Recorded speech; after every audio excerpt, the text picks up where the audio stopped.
Hello, my name is Meg, and I am a senior member of the Kelly Murray Sleep Squad. The number one challenge that I support families through is helping their babies fall asleep easily at bedtime. In fact, you may have just Googled, how can I get my baby to fall asleep easily at bedtime? I myself Googled the exact same question 9 years ago. I had this elaborate ritual with my baby girl. I would bounce her and I'd do this crazy move, and it was exhausting. And I talked to so many families doing the exact same thing. Bouncing their babies, rocking their babies, feeding their babies, this long elaborate ritual just to get baby to go to sleep, and then just to have them wake up about 45 minutes later, or at best 2 hours, and then having to repeat that again and again through the night. And it is exhausting. I didn't believe my baby could fall asleep easily, but she did. And I'm here to tell you that all babies can fall asleep easily at bedtime. We just have to get them set up for success and allow them the opportunity to do it.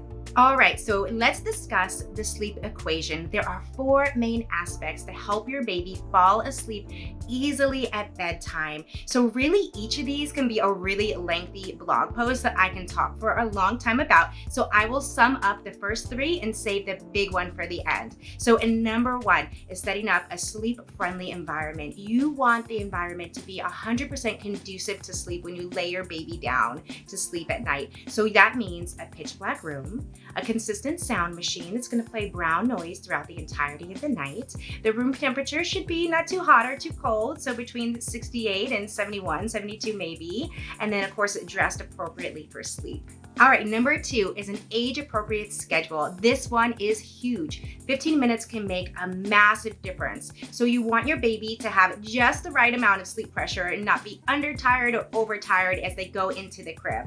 So you want to follow an age-appropriate schedule with the appropriate wake windows. And then of course, if your baby is 7 or 8 months or older, you're going to be following a consistent clock schedule to set your baby up for success when you lay them down to sleep.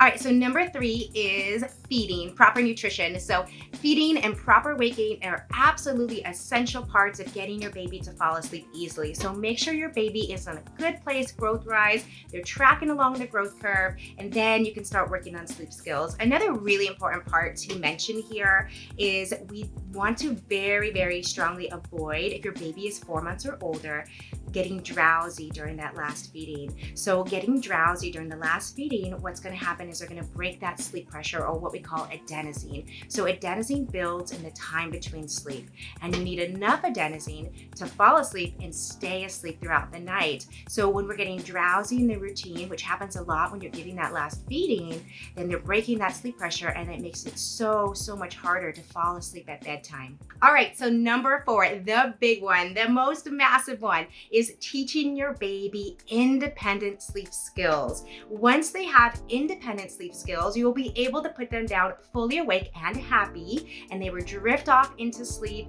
and then be able to connect those sleep cycles again and again through the night. I promise this can happen for you. So if you are going through this long, elaborate ritual to get your baby to sleep, just know that those old methods are no longer working for you, and your baby is ready. They're ready for the challenges that come with learning this very vital life skill. They can do it, and so can you. And a spoiler alert, I'm not going to tell you that you have to let your baby cry it out. Absolutely not.